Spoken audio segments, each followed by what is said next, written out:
प्रेरणास्पद कथाएं YouTube channel पर मैं धनंजय जैन आप सभी का हार्दिक अभिवादन करता हूं। छोटी सी कहानी डीजे की जुबानी। दोस्तों, मनुष्य को किसी भी क्षेत्र के अंदर यदि सफल होना है तो उसके लिए उसे लक्ष्य निर्धारित करना अनिवार्य है। बिना लक्ष्य के, बिना टारगेट के व्यक्ति सफलता के सर्वोच्च शिखर पर नहीं पहुंच सकता। महाभारत का उदाहरण आप सभी को विदित है। द्रोणाचार्य जी ने जब सभी शिष्यों के कहने से, क्या बार बार अर्जुन की ही क्यों तारीफ करते हो? क्या वो सिर्फ एक ही धनुर्धर है क्या हमारा तीर सही निशाने पे नहीं लगता है? तो गुरुदेव ने परीक्षा के माध्यम से उन सबको सबक सिखाना चाहा।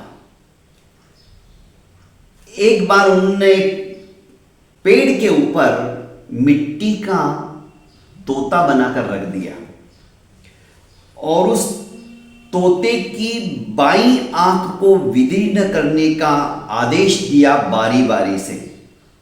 सबसे पहले युधिष्ठिर को बुलाया, सभी शिष्य मौजूद थे और युधिष्ठिर से कहा कि युधिष्ठिर, उस तोते की बाईं आंख को तीर का निशाना बनाना है, उसकी आंख को विदीर्ण करना है।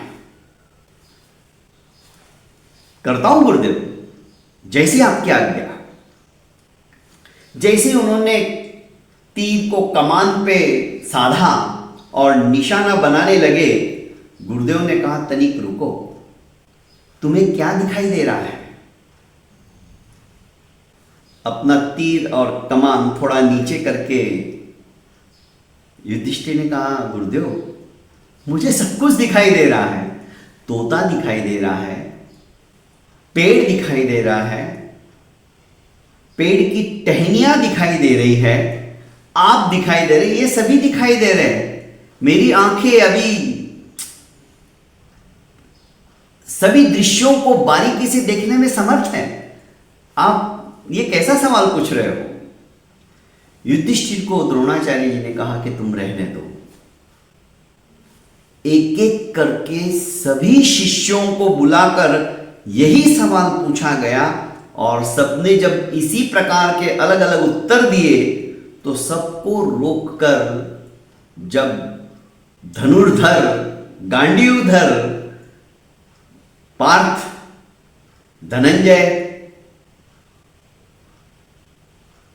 उसे बुलाया गया तो अर्जुन को भी ये प्रश्न पूछने के बाद अर्जुन ने सिर्फ और सिर्फ एक ही उत्तर दिया और ऐसा उत्तर दिया कि गुरुदेव ने कहा कि बस तू तीर चला दे, तेरा तीर सही निशाने पे लगेगा। और वो उत्तर था, गुरुदेव, मुझे उस तोते की बाईं आंख के अलावा और कुछ भी दिखाई नहीं दे रहा है।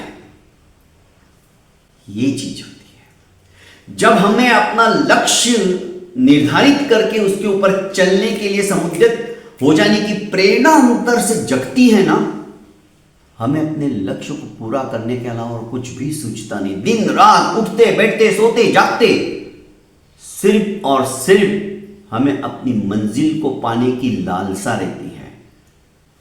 प्रत्येक क्षेत्र में, चाहे अध्ययन के क्षेत्र में हो, व्यापार के क्षेत्र में हो और किसी भी साधना के क्षेत्र में क्यों ना हो, आपको अपना लक्ष्य निर्धारित करना ही होता है।